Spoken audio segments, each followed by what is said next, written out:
Okay, this is Mesquite Citizen Journal, Barbara Elistad, and we're here today with Councilman George Rapson, and we're going to just touch on some of the highlights of the last year that you've been on City Council, and some of the issues going forward from here. And first of all, how would you kind of look back over the last year and rate your experience being a councilman, being a politician, being an elected official?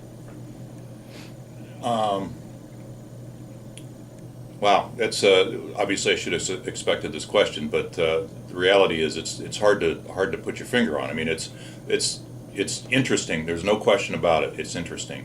What I have found is all of the things that you suspect may have happened, and it may not have happened in the past. And I don't know. I'm not indicting. I'm just saying that whatever my opinion is it is absolutely different today than my perception was. One, it's a lot more work. Two, it's a lot more preparation. Three, there's a lot more things going on in meetings in Vegas and little peripheral things you're trying to either connect the city with or disconnect the city with, as you know. Yeah. So it's a little more complicated, a little more time consuming than I expected it to be.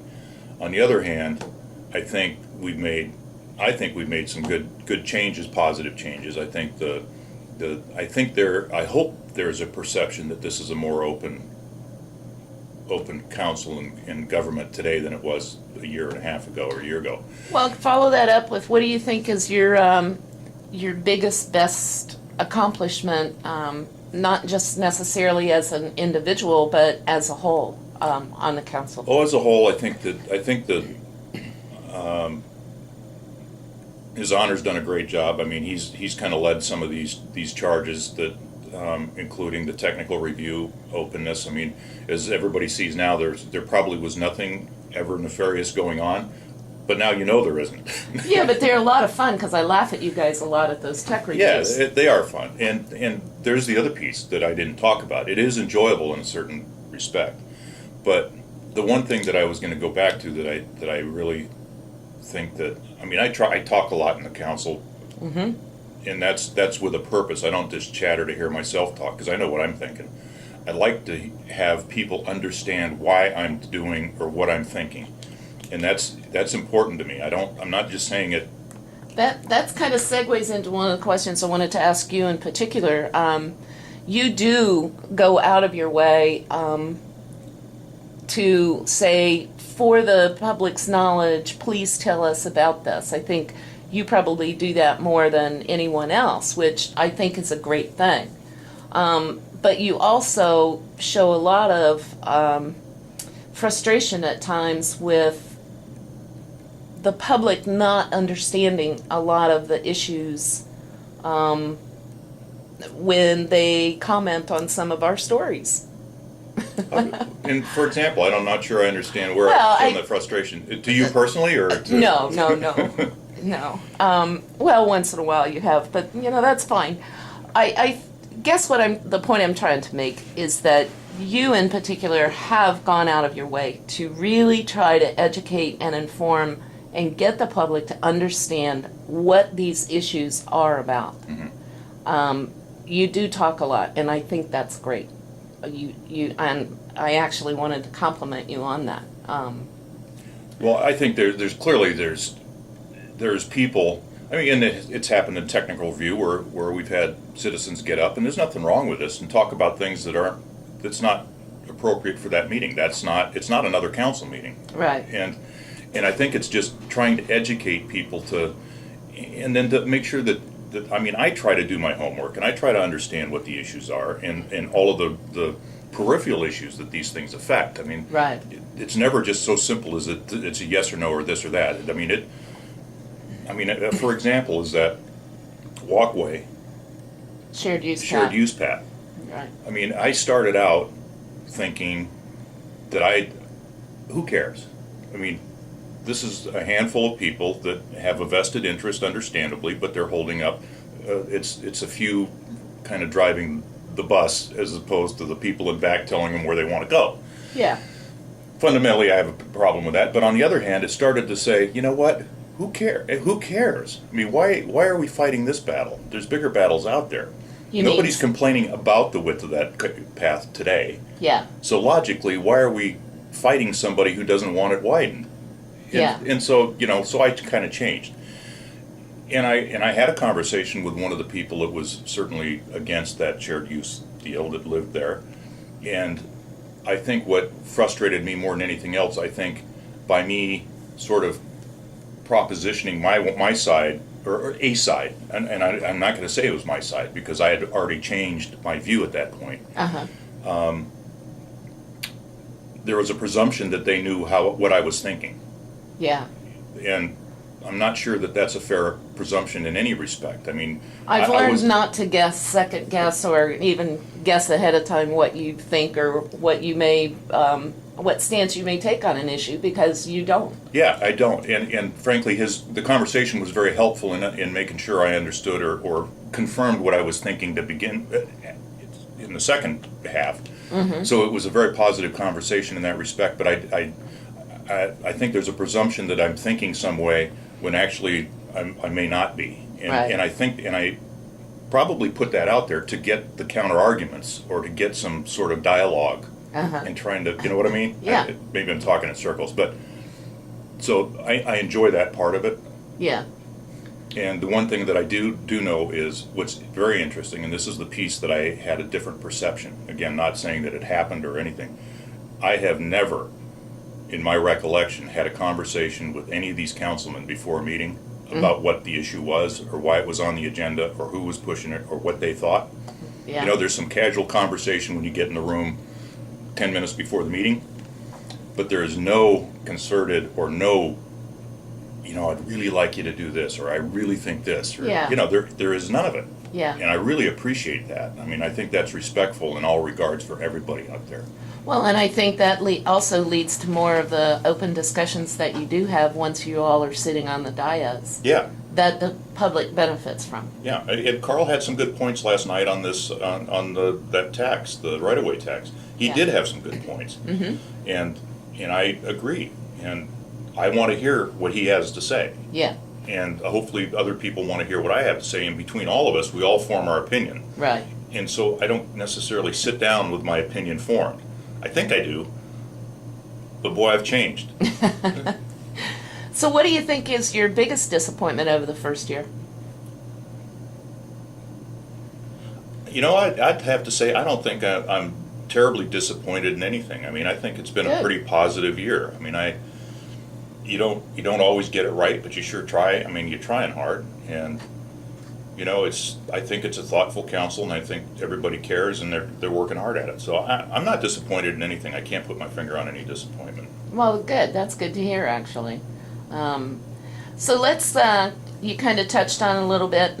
This is the morning after the right-of-way the right-of-way fee issue that occurred last night at council. I don't want to necessarily dwell on that too much, but that drew in, as we just mentioned, that drew in a lot of peripheral issues that I want to see what some of your thoughts and opinions are about, and most of those are related to money. It's quite an accomplishment, I think, when the current council and mayor took office a year ago. You were facing a $2 million deficit in the city budget. This year, you presented a balanced budget to the citizens. Talk a little. Are you satisfied with? I don't mean are you satisfied with presenting a balanced budget. How do you feel about some of the spending issues overall? I mean, we just talked before the tape started about the C-tax, and I'm no expert. Nobody else is an expert on C-tax, but we were just talking about, it's 44% of the budget. We're facing a serious reformulation of that distribution coming up. What are your thoughts about that? Well, we've had several proposed proposed formulas or alternatives or something. I mean, clearly what we have today isn't functional, and it's been an evolution over quite a few years of change. Never once did it contemplate a wholesale bottom dropping of the economy. So there is no growth. There's nothing. Right. So, and a contraction of revenues.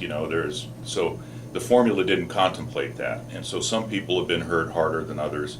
Some, when the formulas were first created, there was some inequities, clearly, and certain jurisdictions were hurt. I think the attempt to make it fair is the right answer, and I'm not sure how it's going to affect Mesquite. Nobody knows. I get the sense that it's not going to radically change, but what it'll do is stabilize, and it might hurt this year, but it might help next year. It in effect gives you a more stable, that's not totally reliant on growth, because you can't control growth necessarily, and you can't predict growth. Right. And we've tried that, and we've been wrong, miserably wrong. So if it's based on some factor that you can't predict, then it's probably not a good formula. And predictable revenue is a huge piece of budgetary process. So I think it's crucial that whatever is developed is a system that is more stable, more predictable, and more universally fair, where one jurisdiction isn't benefiting. Because a lot of these numbers can be jerry-rigged. I mean, the fact that what you generate is a real number in consolidated tax revenue.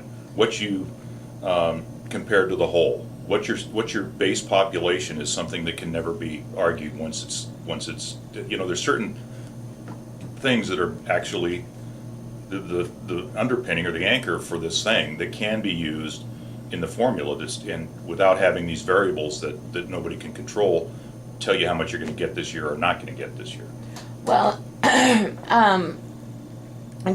continuing on a little bit with revenues and to the city, the mayor has talked several times about reducing some of the impact fees for businesses, redoing business licensing fees, restructuring the revenue that the city generates from businesses. Some changes in those areas could significantly impact the revenues to the city. What are your thoughts about, restructuring those impact fees, the business licensing fees, things like that? Well, I mean, the reality is that business licensing fees and impact fees are not a significant part of the budget. I mean, they're significant. Every dime is significant, but it's not. I mean, for example, the right-of-way fees that we're talking about at the end of the phase-out, that's for $500,000. Right. That's 2.5% of the budget income. Okay. About. So, is that a big number, 2.5%? I think it's a huge number. But when you look at licensing fees, it's probably less. I don't know. I can't remember off the top of my head. Yeah. But you're not going to eliminate them. So what you're going to do is either stretch them where they can be paid semi-annually or something, or reduce them to some percentage that is, I think at the end of the day, they're not going to be, whatever is done in that regard is not going to be a tremendous impact. It's nothing like the C-tax or property tax or some of the bigger line items that we have. The key is, I mean, impact fees, and again, our impact fees, we're not the water company, we're not the power company, we're not, the city's impact fees they're real, but they're not as big as those. And so, you've got to charge something for people to hook into your sewer. You've got to charge something for people for sanitation. You've got to charge people for stuff. Right. But on the other hand, as long as it's fair, I don't think anybody has a complaint. I think what happens is when business started, I mean, let's face it, startup businesses have the hardest time. First, they've got to develop a business plan. They've got to have financing in order. They've got to sign leases that they're probably personally liable for. That's a big stress. They've got a lot of things going on in their lives when they're starting a business. And when the city has a series of fees that may add up to whatever, several $1,000s, it's helpful, even if it's not abatement of the fees or reduction in the fees, but to give them some payment plan. Let the business get going before there's a complete absolute depletion of funds and they're starting with nothing, which is the death knell of any small business. You got to start with a bank account. So that's basically what your take was when when the council changed the liquor license fees a couple months ago. You stretched it out over a period of time. Would Yes. you advocate doing that for other fees? I would certainly look at the impact, and what the bottom line is, you have to have some mechanism of collection. I mean, you can't stretch it out and then not get paid and not have a penalty. So there has to be some teeth in it. But I have no issue with spreading out fees over a reasonable period of time to allow businesses to get a foothold. Well, do you have any ideas about how you would restructure business license fees as a whole? No specific thoughts. I mean, I'm a real estate agent. I pay a fee. I think it's $250 or something. I can't remember, annually or whatever it is. Mm-hmm. I'd like it to be zero, but the reality is that then anybody can do business in town with or without a license, and you might as well not have a license, in which case people who are legitimate businesses are not protected from the people who fly in from other towns and spend a week and get all the business or get some business and then fly out. And so I think there has to be some balance. You can't eliminate fees, and if it's an annual fee, you can't spread it. You could probably spread it over a 3-month period or something, but at some point you have to be paid up before the next fee cycle starts. So I don't know what the right answer is, and I don't know if those are the kind of fees that are big enough. Certainly they're big enough to those who pay them, myself Right. included. Right. But if they're big enough to even warrant anytime there's a payment schedule, there's work involved.